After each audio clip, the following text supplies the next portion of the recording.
Hello, everyone. Welcome to the fourth day of the Preemie Health Talks. I'm Fabiana Bacchini, Executive Director with the Canadian Premature Babies Foundation, and your host for this event. The Preemie Health Talks is the first of two international live series that CPBF is hosting 2020 in recognition of World Prematurity Day. Next month, I'll be hosting Preemie Power Week. It's again a full week of talks, and all the information is already available on our website. These educational sessions are in collaboration with the International Family Integrated Care Committee, the Canadian Association of Neonatal Nurses, EFCNI, and GLANS, the Global Alliance for Newborn Care. For those not familiar with CPBF, we are a charitable organization, and our mission is to support and educate Canadian families of premature babies every step of the way. We believe that through consistent information, access to helpful resources, and peer support inside and outside the NICU, we can empower families, ensuring they are ready to care for their baby. Consistent information is especially important today when we are facing a global pandemic. With the Preemie Health Talks and the Preemie Power Week, we intend to bring you the guidance of healthcare professionals and the knowledge gathered by researchers around the world, which are extremely valuable to help us care for families and their babies. I want to thank AbbVie for the unrestricted educational grant, Pampers, and also our amazing team of volunteers who worked really hard to organize this event this week. And today we had one talk already, but Dr. Doug Campbell talked about the pandemic pregnancy guide. Now I have here Cierpich, and later I have Aruna Budram, who is a parent who experienced the NICU in the beginning of the pandemic and going home after discharge, going home in the beginning of the pandemic. She's going to talk about her experience with that. And right now we're going to talk about risks and fears of working during the pandemic and how can we support families during this time. This presentation will be on the nurse perspective of working the NICU during the pandemic.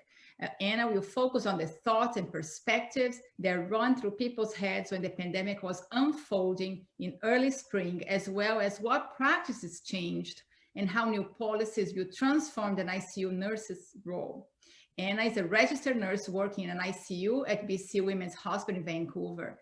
In 2016, she graduated from Ryerson University with a Bachelor's of Science in Nursing. In her final year of school, she completed her clinical placement in the NICU at Mount Sinai Hospital in Toronto. That was where she realized that the NICU was where she wanted to continue her nursing career. After graduation, she started working in the NICU at McMaster Children's Hospital, where she worked for 3 years. In July 2019, she decided to move from Ontario to BC, where she began working in the NICU at BC Women's. Anna, thank you so much for joining us here today. Thank you for having me. So let's talk about the beginning of the pandemic, because there is so much for us to learn from your side, from your perspective as a nurse, because obviously we always hear stories from parents, but very rare us as a parent organization, we hear from the healthcare professionals and how those first days look like. So guide us through the first days, the anxiety of going to a hospital in the ICU at the outbreak. Well, wow, this is a while ago. This was back in early March. So it all kind of, it was a very confusing time. It started with there was definitely a lot of questions of, okay, are we all wearing masks, or are we all wearing PPE? Are we treating all of our patients as COVID positive patients? Are we all going to be wearing N95s now every day? Or are we just going with the flow? What are we going to be allowing parents to come and visiting? What are visiting practices going to be like? Because at the time still, we had no restrictions for visitors. So everybody was coming in, grandparents, family members, people were traveling and then flying in to see their families in the unit. So there's definitely a lot of anxiety going around there about just being instructed by the government to maybe restrict communications with others and staying at home, but also being an essential worker and having to go into work and having families visiting, like families coming in to visit and having just everybody coming in. And it's very hard to maintain that social distancing when you're in there teaching breastfeeding and with families. And until we kind of had those guidelines, which took a couple of weeks of, okay, now everybody's masking up. Okay, like here, let's maintain these distances. This is who's allowed to come in to see their baby, parents only, or only one parent, no siblings, like having proper screening beforehand. There's definitely a lot of stress and a lot of almost just uncertainty as to, first of all, how long this will last, and how this could affect, because at that point we didn't know how serious this was and how it would affect us in terms of our own health and having families at home and having just not wanting to take it back home, taking something back with us. So how did you as a bedside nurse had to adjust from before the pandemic through this transitional piece where you didn't really know, I mean, nobody really know yet what was going to happen with the pandemic, how the COVID spread really, if it stay in the surface, it doesn't stay in the surface, mask, no mask. How was the transition in care from that time to this beginning? There is definitely a lot of those first few weeks of always having a different policy. It started with only individuals who had contact with somebody with COVID or had traveled were wearing masks, and then everybody was wearing masks. And just speaking to a couple of my colleagues and friends who've worked in other NICUs, different practices in terms of going to deliveries. It's almost as if every delivery changed and every delivery had different rules and different setups, and having to adjust practices almost every set you came into work, there being different rules coming in every time you came in, different rules in terms of self-isolation, whether or not you were allowed to come into work, and eventually that did all even out, and practices came out, and when we finally, it was almost a relief when those guidelines came out of, okay, so these are your responsibilities as the nurse. This is who fills out, like, who does the questionnaire with parents when they come in first time with the baby. This is who does the education. This is the screenings we're going to be doing. There's a step-by-step process of, okay, this is who's allowed to come in, what everything. And so at least everything was written down and on paper and very specific. Did the mood change among the nurses during that time when the guidelines came and it was more like, okay, now we know this is how we have to follow, and there were no daily changes? Absolutely, for sure. There was definitely a lot more, not necessarily like agitation, but also stress beforehand of just wanting those guidelines out there, or kind of almost feeling like we were unprotected for a little while of just waiting for those guidelines to come out. And then they came out and we're like, okay, so like there's guidelines. If anyone gets upset, if any families get upset because grandparents can't come in to visit, at least we've got rules to back it up. We've got something we can kind of go back to. We've got management supporting us. We've got our charge nurses supporting us. We've got somebody who has our backs, which was very important at that time.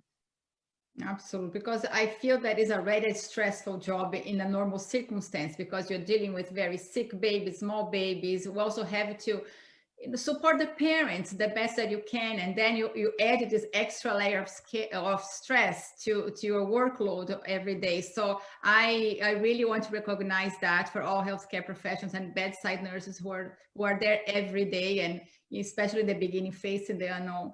So, and another question is how the guidelines and those policies were implemented, because families were like, okay, overnight, now my husband cannot come anymore. I don't know what is the reality in your hospital, but in a lot of hospitals around the world, was only one parent, or they have a specific time that they could come into the units. So from your experiences, those guidelines, how they were implemented and communicated to families? I think from our perspective, it was also a very overnight kind of thing that happened, that one day there was almost no guidelines, and then you come in 4 days later and there's that we definitely talk in between shifts, and we talk before, like there's groups and social groups, and we're obviously all friends outside of work. So we did hear things were starting to change, but it was almost like one day there's no guidelines, and the next week, okay, here's a full list of guidelines, and then 2 months later, oh, here's this other thing we're supposed to be doing. And it was definitely, it almost, at least in my perspective, it was almost like an overnight change of, okay, so these guidelines have been rolled out. Here are the visitors. Here, no more visitors, parents only. That was kind of what was set up. Luckily, I currently work in like a single bed unit, so we were able to have we had both we've been allowing both parents in the unit at all times, and have just had no kind of restrictions in that aspect, as long as both parents are healthy and not feeling sick or not under investigation for COVID. But I've heard from other people I've worked with in the past, and other friends who work in other NICUs, that they've had to implement those rules just because of the setup of their units, or how big their units are, or just how serious COVID was in the area where they lived, where they had to restrict to only one parent. And there was definitely, it was hard, because you want to support your families, you understand that dyad is important, between having both parents at the bedside and having that support system in there. But it was definitely difficult to just kind of step in and having to help and kind of explain when you aren't 100% sure yourself what is going on, because you're not sure when this is going to, like when new policies are going to come in. Like I'm not sure if policies are going to change anytime soon, or if new policies are going to get set in, or if, like, we don't know how long this is going to kind of go for, and I don't know when the next policy is going to change, right? Absolutely. So how was for the parents who were in the NICU before and then had to go to that transition, and you had to communicate those changes for them almost daily? So, okay, now maybe your parent cannot come anymore, or the grandparent cannot come anymore. So how did the parents take that, all those changes? They were happening so fast and almost daily. I have had generally positive experiences. A lot of parents are already wary of people coming in and making sure nobody that's sick comes in. They understand that their babies are immunocompromised. Like, our patients have always been immunocompromised. It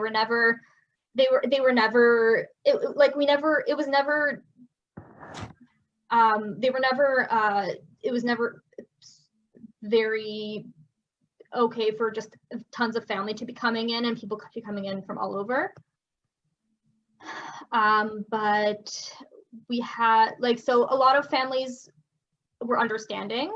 We're understanding that this was novel, and we were also working through the kinks. There was definitely there was always some backlash. I've heard from friends, I've heard from other coworkers that there was some backlash about grandparents coming in, or family members like flying in to visit. And that's always going to be the case with any kind of policy changes. I think that's not going to change, but I think they were generally positive. Parents understood. They wanted to do what's best for their babies. They wanted to do what's best for their own health. Obviously, they didn't want to get sick as well. And it was a lot of just making sure that they didn't end up isolated. Being in a unit that is closed rooms, they're alone. You had to kind of make sure that they're not going from room to room, visiting other families, and just kind of reiterating that and making sure they understand that absolutely times are rough, and we're all kind of trying to minimize risks together.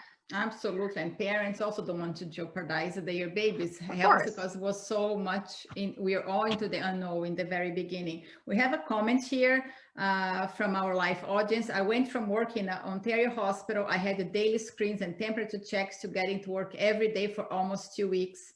I went from working to being a patient overnight. I was sent to Manitoba, no screening was implemented. It was almost a week after being there when Manitoba started their PPE and daily screenings. So you feel that the reality across the country was very different from hospital to hospital in the very beginning. And now it's 7 months into the pandemic, and we are here. I don't know how it's in Vancouver right now, but here in Ontario, we are already in the second wave. So what have you learned along the way? How is the mood now with this, among your colleagues merging to the second wave of COVID, and what do we expect during this time?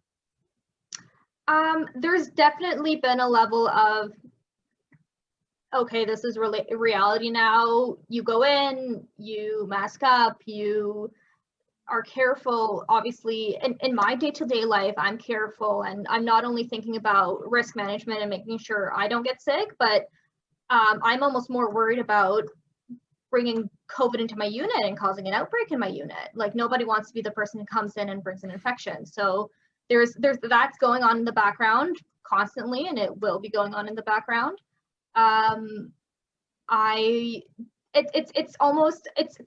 Things are, in my opinion at least, better now in terms of everything's almost normalized, in terms of we know what to expect. We know how long COVID screens can take to come back. We know that at least where I work, they get sent out around 8 a.m. and 4 p.m. So we know when a screen will be back if we're screening a baby for COVID. We know how there's a lot less unknowns, and we know now how babies get affected by COVID. So we're not super worried about that, like, acute deterioration, because we know luckily babies don't go through it as difficultly as somebody who's much older, which is a positive aspect. It is still an infection, it's still viral. Obviously, we're still worried. But it's been normalized, which on another hand means that sometimes you notice people are a little bit more lax with the rules and are a little bit more lax with PPE because it becomes every day, and you kind of have to be careful, and we have to be mindful of that we still have to be wearing our protection, we still have to maintain social distancing, and you kind of almost have to remind yourself of that again, because it's no longer this new scary thing. Just, it doesn't mean that it's not there. Absolutely. So, and how can we support parents with all the restrictions that is still there? I mean, like, both parents can still be there, but we still cannot bring siblings or grandparents, or some families are very lonely here. How can we possibly support them during this time? Because it seems that it's not going to be a short term, the second wave. Absolutely not. I think a lot of it has to do with it is like supporting families who are from far away. I work in a tertiary center. I've always worked in tertiary centers, so it's always been families who've traveled from far and have been away from either their other kids or family members or siblings, or their parents as support systems. And it's always important to just kind of talk to the parents and just being extra mindful now that their mental health is okay, and that they have to focus on that, and that is important. And although it is important for mothers to be with their babies and for parents to be with their babies throughout their stay, and that care and skin to skin and being with their babies is very, very important, they also have to focus on themselves, and they have to, if that means going home for the weekend, that's important too. If that means having to leave because siblings can't come in, if that means only being able to be at the bedside for half the day so they can spend half the day with their other children, that is also important, and we have to be mindful of that. And we have to be not only just accepting, but aware that this is more stressful for parents than it has been in the past, and they need that support, and we have to be checking in with them. We have to be making sure that they're aware of what supports we have available. They're aware that there is social work available to help them, and that receiving support and making sure that their mental health is taken care of is just as important as making sure that they are being safe and socially distant. There's always that risk management. There's always that having to balance out the risk of not being in contact with other people, but also having to just connect and have those supports, because having a baby is hard, and having a baby in the NICU is even harder. Absolutely. And I just want to point out that we do have a big peer support group here on Facebook, is the Canadian Premature Parent Support Network. And every Wednesday we have a peer support group in real time with a mom who was a NICU mom and also a therapist, because I feel peer support is so very important for families. And now with so many peer groups not happening in hospitals, it's very important families stay connected to really check in, access if they're doing well, talk to other parents who being in their shoes. I think this is crucial, because mental health, as you said, and it's very, very important. And families going home, now they face a different level of isolation during the pandemic. So my question to you is, how do you think it will change healthcare moving forward? So I think that our current protocols and just formalized questionnaires, I think that's not going to change for a while. Even once we do have a vaccine, not everyone's going to be able to be vaccinated. I don't think that's there is definitely going to be, for the next few years, there's going to be some kind of questionnaire, and I believe like the masking is going to be implemented for, at least I think, for the next couple of years. I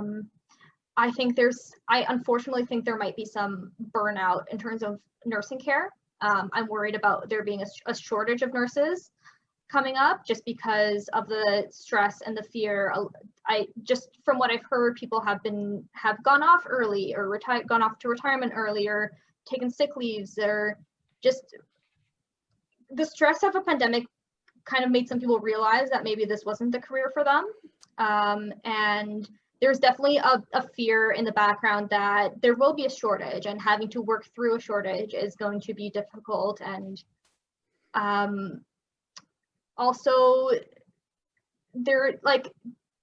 there's also, I think, some positive aspects to it though. I think now that a lot of hospitals did not have a specific pandemic guideline. From what I've spoken to some colleagues and some friends who had to put together these guidelines, they were trying to piece together old guidelines, and being aware that you need a backup plan. You need to know what will happen if there's an outbreak. You kind of, and being through that, and now we know what to do next time. I think this will make everything else more streamlined. Just like air travel will change, and the way that, like, 9/11 changed air travel forever, I think this will definitely change healthcare forever. And I think there will be a little bit more guidelines in terms of families coming in and screening before they come into the unit, whether it is temperature checks or whether it is just a questionnaire, or during that delivery process, making sure all parents are screened. There's definitely going to be that kind of, I think, implementation in the future. And from just working from a nursing perspective, I hope that I hope that as just a population, we will kind of ride this through and kind of get out the other side, and just having that mindfulness in the background of supporting families and supporting parents, and making sure they are supported, making sure we take care of our mental health, and kind of slow down a little bit, and being aware of what we bring into the unit and what we take home with us. I think that there is going to be those kind of changes that will be, I think. Absolutely. That is a great analogy. I totally feel the same way, how healthcare will change after that. the great analogy with the 9/11. So, Anna, thank you so much for joining us here today, for having your, the time taken away from your family, from your work, to talk with us today, to really give us a different perspective. It's so valuable for us as a parent organization. And thank you so much for all that you do every day for families in your unit. So I hope I see you again soon. Thank you. Thank you for having me. And thank all of you for joining us here today. And I want to thank again AbbVie and Pampers for the ongoing support for this project of the Preemie Health Talks. And CPBF is a registered charity, and 100% of all donations received during this week will go to our educational programs for families. To donate, please go to CanadianPremies.org. It takes only 3 minutes of your time, but it makes a huge difference in the families that we serve. And